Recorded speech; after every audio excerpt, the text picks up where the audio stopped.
अस्सलाम वालेकुम students, virtual university में खुशामदीद। आप देख रहे हैं वीडियो खानपुर चैनल और आज की एक और वीडियो आपके साथ नीड बेस्ड स्कॉलरशिप्स। आपको पता है कि वर्चुअल यूनिवर्सिटी की तरफ से स्कॉलरशिप दी जाती हैं, तो इसमें अप्लाई कैसे करना है और बेसिक चीज़ें क्या हैं, क्या रूल्स हैं इसके लिए, वो सारी चीज़ें हम इस वीडियो में डिस्कस कर लेते हैं। और मैं आपको फॉर्म ओपन करके दिखाता हूँ कि आपने क्या क्या चीज़ें उसमें पुट करनी है। उससे पहले आप चैनल को लाजमी सब्सक्राइब कर लें। किया होगा तो फिर आपको हमारी सारी वीडियोस का नोटिफिकेशन मिल जाएगा और आप इन चीज़ों से फ़ायदा उठा सकते हैं। तो एक तो मैं पहले आपको पिछले साल का जो मेरिट लिस्ट है ना वो दिखाता हूँ। यहाँ पे देखें वीडियो की नोटिस बोर्ड के ऊपर award list need based scholarship, और आज की जो हमारी वीडियो है वो भी नीड बेस्ड स्कॉलरशिप के ऊपर है। दो तरह की होती हैं, मेरिट बेस्ड स्कॉलरशिप और need based. Merit based automatic calculate हो जाती है और आपको मिल जाती है, नीड बेस्ड के लिए अप्लाई करना पड़ता है। अब अगर हम यहाँ पे पिछले वाले की देखेंगे तो टोटल यहाँ पे देखें कोई 1380 स्टूडेंट ऐसे हैं जिनको ये स्कॉलरशिप मिली है। उसमें 100% वाले भी हैं, 50 वाले भी हैं, 80, 70 इस तरह करके। और ये सारी की सारी स्कॉलरशिप जो है वो आपकी ट्यूशन फ़ीस की मद में मिलती है। तो अप्लाई कैसे करना, इसमें आप भी अप्लाई कर सकते हैं। सिंपल कुछ रूल्स हैं इसके अप्लाई करने के लिए। नीड बेस्ड स्कॉलरशिप को मैं थोड़ा सा आपको बता देता हूँ। ये मेरिट बेस हैं और यहाँ नीड बेस। स्कॉलरशिप शैल कंप्राइज पार्शियल और full remission of the applicant tuition fees only. सिर्फ़ और सिर्फ ट्यूशन फ़ीस के ऊपर एप्लीकेबल होती है, दाखिला फ़ीस के ऊपर और जो मुख्तलिफ़ किस्म के फ़ंड्स आते हैं आपको पे करने होते हैं उनके ऊपर ये जो सेमेस्टर फ़ीस है, स्कॉलरशिप फ़ीस है, ये एप्लीकेबल नहीं होती। Scholarship shall be valid for 1 semester only. एक सेमेस्टर में आप अप्लाई करते हैं, जो मिल जाती है वो उसी सेमेस्टर के लिए होती है। ऐसा नहीं होता कि एक दफ़ा अप्लाई करें और आप 8 सेमेस्टर के लिए इंतज़ार करते रहेंगे, हर में आपको मिलती रहेगी। अगले सेमेस्टर में आपने ख़ुद अप्लाई करना है दोबारा से। स्कॉलरशिप में be awarded only to such student who, किन किन स्टूडेंट को दी जाती है, are not in receipt of scholarships financial assistant from any other sources. किसी दूसरी तरफ से उनको कोई इस तरह की स्कॉलरशिप नहीं मिल रही, जैसे पेफ की है या दूसरी है इस तरह। Have not receive exemption for any courses. Exemption वाले जो 5वें सेमेस्टर वाले हैं उन वो अप्लाई इसमें नहीं कर सकते। तो सिंपली अगर आप 5वें सेमेस्टर में अप्लाई किया हुआ है आपने और जैसे ही आप फॉर्म खोलेंगे तो वहाँ पे उस फॉर्म के ऊपर लिखा होगा यू आर नॉट एलिजिबल। अच्छा जी, 5वें वाले तो इसमें से अप्लाई नहीं कर सकते। In order to remain eligible for scholarship student must not have any repeat fail subjects. कोई भी सब्जेक्ट आपने रिपीट नहीं करना। जैसे इम्प्रूव किया जाता है तो आप इम्प्रूव अगर करेंगे तो आप एलिजिबल नहीं रहेंगे, और अगर कोई सब्जेक्ट आपका फ़ेल होता है तो तब भी आप एलिजिबल नहीं रहते।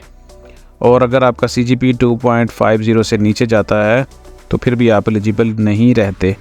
तो बाकी इसमें MS वाले अप्लाई कर सकते हैं, BS 4 ईयर वाले कर सकते हैं, B.Ed वाले कर सकते हैं, ADP वाले जितने प्रोग्राम हैं वो कर सकते हैं, डिप्लोमा वाले कर सकते हैं, और चाहे वो पाकिस्तान में हों चाहे बाहर में हों अप्लाई कर सकते हैं।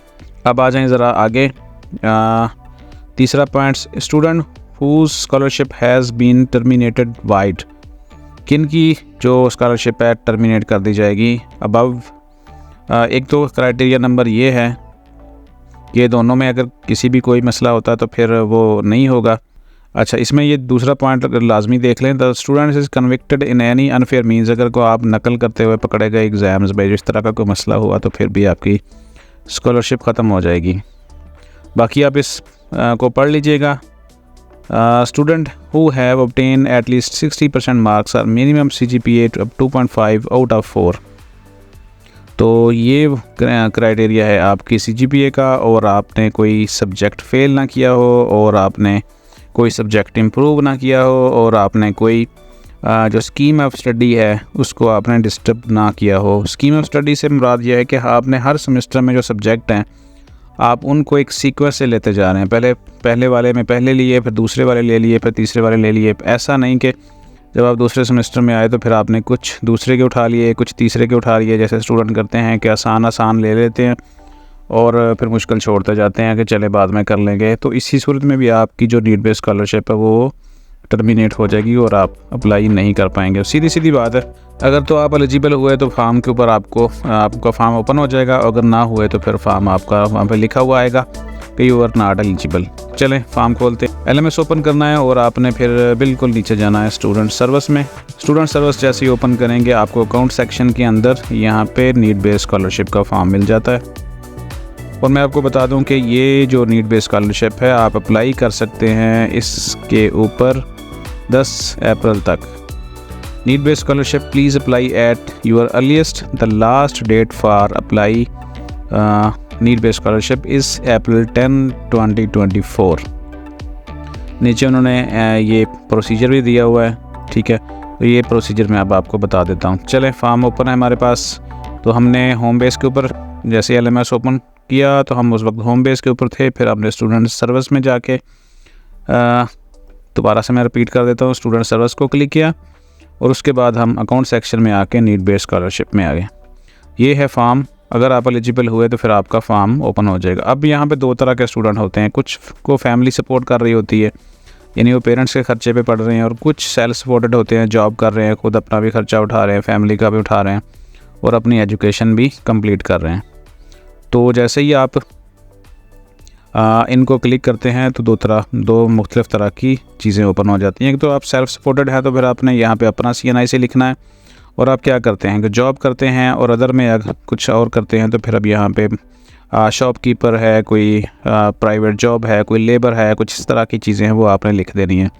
अगर आप फैमिली सपोर्टेड हैं तो फिर आपको यहाँ क्लिक करना है और आपने सपोर्टेड आपको कौन कर रहा है, फादर कर रहे हैं, गार्डियन कर रहे हैं, तो यहाँ पे अगर फादर होगा तो फिर ऑटोमेटिकली नाम आ रहा है, और अगर गार्डियन होगा तो फिर आपने यहाँ पे नाम लिखना है, और फिर गार्डियन का ही यहाँ पे CNIC और क्या करते हैं आपके फादर्स या गार्डियन वो इसी सूरत में है। हम यहाँ पे सेल्फ सपोर्ट, बाकी जो फॉर्म है आगे वो सेम एज़ है, हम यहाँ पे सेल्फ सपोर्टेड कर लेते हैं। यहाँ पे सेल्फ सपोर्टेड वाले अपना जो स्टूडेंट खुद है वो अपना CNIC लिखेगा। अगर वो जॉब करता है तो जॉब को मेंशन करेंगे, अगर कोई छोटी मोटी शॉप है, बिज़नेस है तो वो उसको मेंशन करेंगे, ठीक है। जॉब हो गई, बिज़नेस हो गया, अदर में आप लिख सकते हैं कोई लेबर वगैरह, कुछ डेली वेजेस, कुछ इस तरह की चीज़ें। NTN नंबर को आपने छोड़ देना है और उसके बाद आ जाएं, यहाँ पे आपने अपना नाम लिखना है, ठीक है। आपने बिज़नेस कंपनी ने इन्फॉर्मेशन को छोड़ देना है, इसको यहाँ से कंफ्यूज नहीं होना। अपना नाम, अपना एड्रेस, ठीक है। और उसके बाद फ़ोन नंबर आप छोड़ देंगे। आपने मोबाइल नंबर लिखना है और फॉर्मेट इसी तरह लिखनी है +9233, यानी कि आप कंट्री कोड लिखते हैं, फिर आप ऑपरेटर कोड लिखते हैं 0 के बगैर, फिर उसके बाद फार्म नंबर लिखते हैं कंप्लीट। अपना ईमेल अपना लिख देंगे। डेजिग्नेशन, आप जॉब कर रहे हैं, कि आप लेबर है, आप क्या हैं, ठीक है ना, जो भी आपकी इस तरह की डेजिग्नेशन वो आपने लिख देनी है। जैसे कोई टीचर है, कोई इमाम मस्जिद है, कोई प्लम्बर है, कोई इलेक्ट्रीशियन है, इस तरह की चीज़ें। उसके बाद for how long you are working, कितने अरसे से आप काम कर रहे हैं, जितने अरसे से आप काम कर रहे हैं वो आप अपना यहाँ पे मेंशन कर देंगे। फिर आपने यहाँ पे लिखनी एनुअल इनकम। अगर आप 40,000 या 35,000 भी कमा रहे हैं तो फिर आप 350 तक 4 लाख तक तकरीबन आप कमाते हैं, वो आपने ईमानदारी से लिख देनी है। उसके बाद हाउस टाइप, आपका अपना घर है या रेंटेड है। रेंटेड है तो रेंटेड को क्लिक कर देंगे, और फिर ओन है, अपना घर है, तो वो आप यहाँ पे अब मेंशन कर देंगे अपना। और फिर घर का एड्रेस, ठीक है, घर का एड्रेस सेम एज़ वही होगा जो यहाँ पे हमने लिखा था अपने नाम के नीचे, ठीक है। तो उसके बाद मार्शल स्टेटस क्या है आपका, मैरिड हैं या अनमैरिड हैं। अगर मैरिड हैं तो यहाँ पे क्लिक कर देंगे, अनमैरिड हैं तो यहाँ पे क्लिक कर देंगे। अब आ जाएँ यूर डिपेंडेंट्स। यूर डिपेंडेंट्स ये होते हैं कि आप कमा रहे हैं, अपना ख़र्चा भी उठा रहे हैं, लेकिन आप साथ साथ अपनी फैमिली को भी सपोर्ट कर रहे हैं।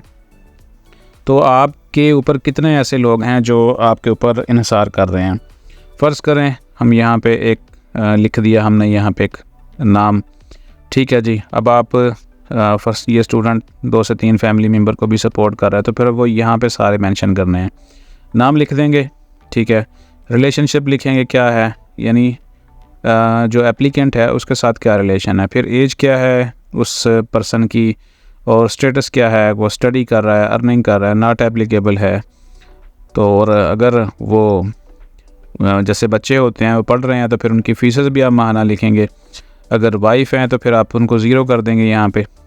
और इस तरह जितने भी आपके मेंबर्स होंगे आप एक फॉर्म को फिल करेंगे, एक ये बॉक्स को, और फिर न्यू ऐड करके ना रो आप लिख सकते हैं। 2 हैं, 3 मेंबर हैं, 4 हैं, जितने भी होंगे आपने सबको मेंशन कर देना है। अब आ जाएं, अगर आपके पास फैमिली मेंबर्स 4 से ज़्यादा हैं तो आप इस तरह रो ऐड कर सकते हैं। कम हो तो फिर आप उसको वापस रिमूव कर सकते हैं रो।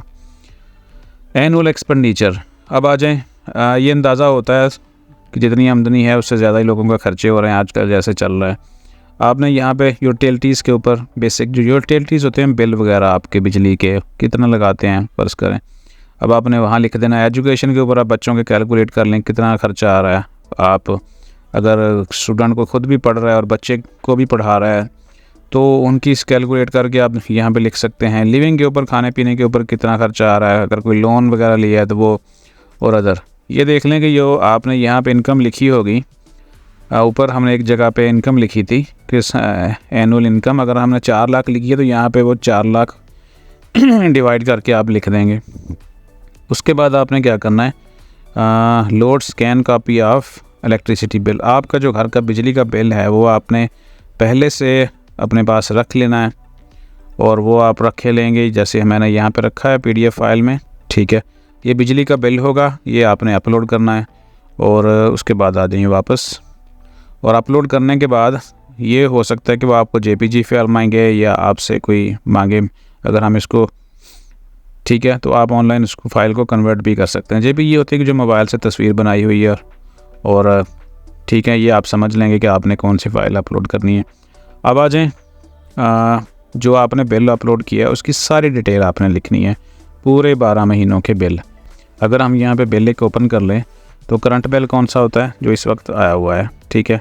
और उसके बाद क्या है, ये आपकी 12 मंथ की डिटेल है। 1 2 3 4 5 6 7 8 9 10 11 12 की डिटेल होती है पीछे, और 13वां यहाँ पे लिखा होता है।